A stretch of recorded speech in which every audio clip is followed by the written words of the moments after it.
জঙ্গল থেকে বাঘ ঢুকেছে গ্রামে কিছুক্ষণ আগে। আরে ওই শিপাত বাঘ, আরে কই কোথায়? ওই তো বাঘটা পালিয়ে যাচ্ছে। আরো দুটো বাঘ। যখন বাঘই পালিয়ে যাচ্ছে তাহলে আমাদের গ্রামে আরো অনেক বড় বিপদ আছে। সাদা বাঘ? আমাদের সুন্দরবন জঙ্গলে সাদা বাঘ কোথা থেকে আসবে?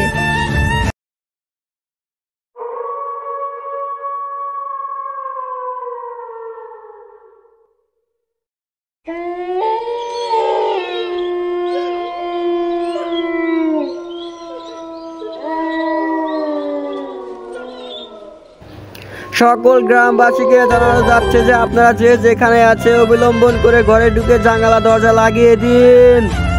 জঙ্গল থেকে বাঘ ঢুকেছে গ্রামে কিছুক্ষণ আগে। বাঘটাকে বন্দি করার জন্য আমাদের লোক কাজে লেগে পড়েছে কিছুক্ষণ আগে। অযথা এদিক ওদিক ঘুরে কেউ পানের ঝুঁকি নেবেন না। আব্দুল্লাহ, চলো পাশের গ্রামে খবরটা দেওয়া উচিত।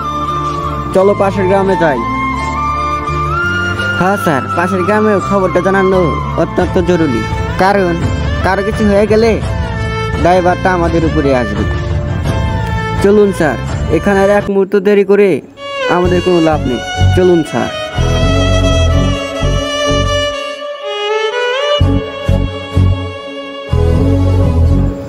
ওরে নেতায় তাড়াতাড়ি পা চালিয়ে চলে আয়, সন্ধ্যা হয়ে গেছে অনেকক্ষণ আগে। আর একটু রাত হলে তো পথঘাট কিছুই দেখা যাবে না। বাহারি পৌঁছাবো কি করে তখন? এমনিতে হাট করতে আজ অনেক দেরি হয়ে গেল।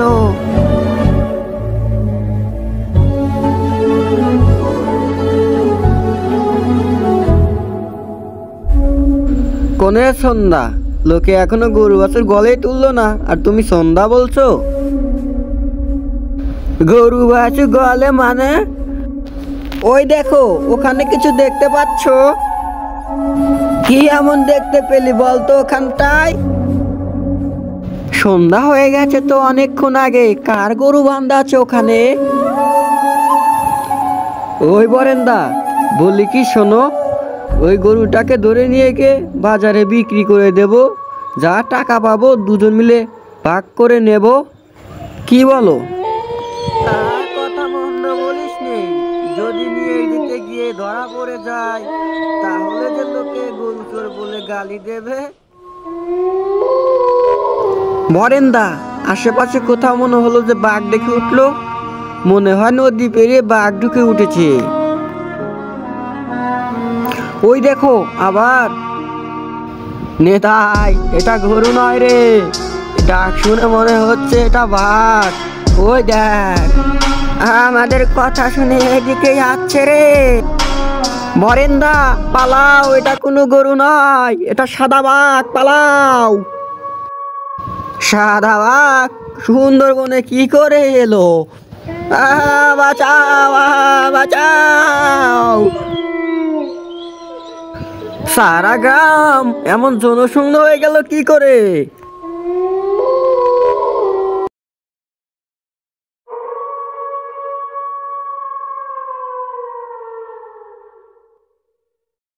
মালতী, মালতী, দরজা খোলো তাড়াতাড়ি, সর্বনাশ হয়ে গেছে। কই গো মালতী?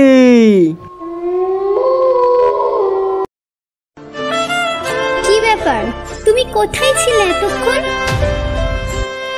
তার আগে তুমি বললো তো মালতী গ্রাম ছেড়ে সব পালিয়ে গেছে নাকি? বাড়ি ফেরার পথে কাউকে দেখতে পেলাম না রাস্তায়। নদী পেরিয়ে বাঘ ঢুকেছে গ্রামে, ফরেস্টের থেকে বলে গেছে কিছুক্ষণ আগে। তাই সব দরজা জানলা বন্ধ করে ঘরে বসে আছি। কিন্তু তুমি কোথায় ছিলে বলো তো? সে কথা আর বলো না। আমি আর বরেন্দা গিয়েছিলাম নোয়াখালী হাটে। সেখান থেকে বাড়ি ফেরার পথে একটা সাদা গরু দেখতে পেলাম। আমি বললাম গরুটাকে বাড়ি ধরে নিয়ে যাই। কাছে গিয়ে দেখলাম সেটা গরু নয়, সেটা ছিল এক বিশাল বড় সাদা বাঘ। সাদা বাঘ? আমাদের সুন্দরবন জঙ্গলে সাদা বাঘ কোথা থেকে আসবে? সে তো বরফের দেশে থাকে। আমাদের এই চাঁদনিটা গরমের দেশে কি করে আসবে শুনি? বিশ্বাস করো মালতী, আমি মিথ্যে বলছি না। বাঘটা বরণদাকে মেরে ফেলেছে। সে কি কথা? বরুণদা তাহলে বেঁচে নেই? গ্রামবাসীর উদ্দেশ্যে জানানো যাচ্ছে যে, অতি আনন্দের সাথে জানানো যাচ্ছে যে আমরা সেই সাদা বাঘটাকে ধরে ফেলেছি। আপনারা এখন যে যার মতো চলাফেরা করতে পারেন। আপনাদের আর ভয় নেই, আপনারা আর ভয় করবেন না। আপনারা যে যার মতো কাজ কাম করতে পারেন। যাক বাবা, বাঁচা গেল। নাও, অনেক রাত হয়েছে, এবার খেয়ে দিয়ে শুয়ে পড়ো। গ্রামবাসীর উদ্দেশ্যে জানানো যাচ্ছে যে, অতি আনন্দের সাথে জানানো যাচ্ছে যে আমরা সেই সাদা বাঘটাকে ধরে ফেলেছি। আপনারা এখন যে যার মতো চলাফেরা করতে পারেন। আপনাদের আর ভয় নেই, আপনারা আর ভয় পাবেন না। আপনারা যেমন খুশি তেমন ভাবে চলাফেরা করতে পারেন।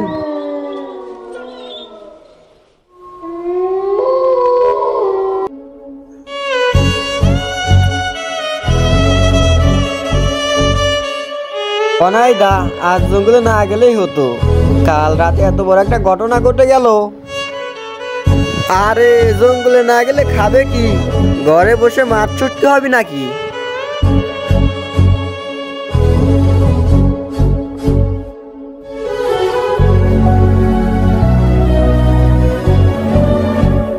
দেখতে তো মনে হচ্ছে গরু, কিন্তু ডাকছে তো বাঘের মতো। আরে এটা তো বাঘ নয় রে, এটা তো সাদা বাঘ রে।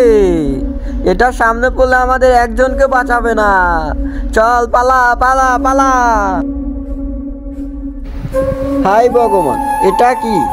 এটাই সেই সাদা বাঘ, আর রক্ষা নেই আমাদের। পালা।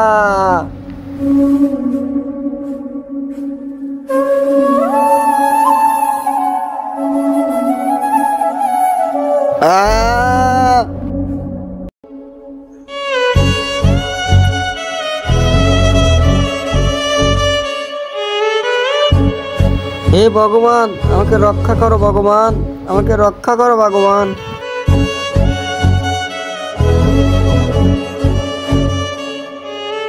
যাক বাবা, এবারের মতো বেঁচে গেলাম।